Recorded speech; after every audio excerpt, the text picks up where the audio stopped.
Listen to a lecture in a social studies class. The law of supply and demand is an important idea in market economics. Here, supply means the amount of a product that is available. For example, if you have 5 pencils, then your supply for pencils is 5. The other important concept is demand. It means the amount of need. Demand seems difficult to measure, but it really isn't. If 5 people want 1 pencil each, then the demand for pencils is 5. The law of supply and demand can explain why the price of a product changes. How? Well, if there is a balance between supply and demand, the price of a product wouldn't change for a long time. That is, there is just enough of the product available to satisfy the consumers. So in this situation, the price of a product will not change if all other factors remain equal. Now let's imagine these changes. Suddenly, there is more demand than supply. This can happen when the supply suddenly drops or when the demand for a product suddenly increases. In this case, there isn't enough of a product to satisfy the consumers. The law of supply and demand says that in such cases where demand is greater than supply, the price will go up. The law of supply and demand also predicts that the price will fall when supply is greater than demand. When consumers are not buying a product or there is much more available than people want, the price will go down. And we see this in real markets. As long as there aren't any unusual conditions like illegal price fixing or wars, the law of supply and demand is accurate. Now get ready to answer some questions about the lecture. 1. What is the teacher mainly talking about? 2. Why does the teacher mention pencils? 3. What can be inferred from the lecture?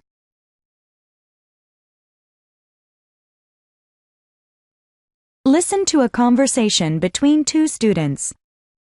Have you decided who you will vote for as class president? I haven't decided yet. Frank is a nice guy and a good friend, but Sally really understands the things that are important to students. That's probably more important. So it's not hard for you to decide then? No, except that I often disagree with Sally. We never get along. What about you?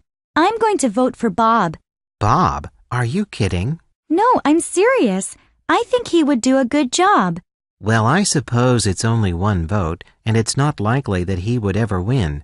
He's such a joker. I still remember that time he almost set a fire in the chemistry lab. I can't imagine what he'd do as president. Perhaps you'll find out. Now you're joking. But, you see, there's nobody good for president. A lot of people think Sally is too serious. Frank is friendly, but he doesn't really do well in most of his classes, does he? I've heard he's almost failing history and math. That leaves room for Bob to win. Stranger things have happened after all. Not in this school. 1. What can be inferred from the conversation? 2. What is the main topic of the conversation? Listen to a conversation between a teacher and a student. Dr. Hall, may I speak to you for a minute?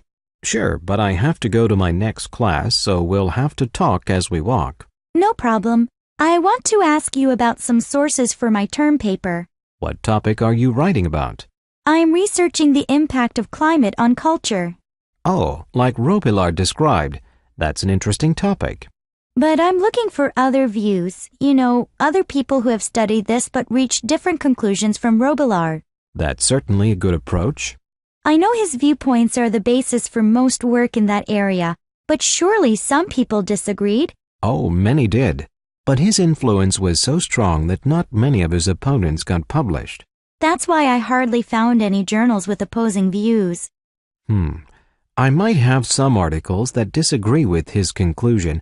Actually, I was interested in that subject when I was a graduate student. Really? Can I see the articles if you still have them? I haven't used them in many years, so let me find them first. Okay, good. When can I drop by your office then? Stop in next week. That's fine. I have other papers to work on this week.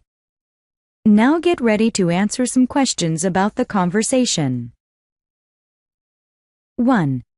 What are the speakers mainly talking about? 2. Why does the teacher mention some articles? 3. What will the student probably do next week?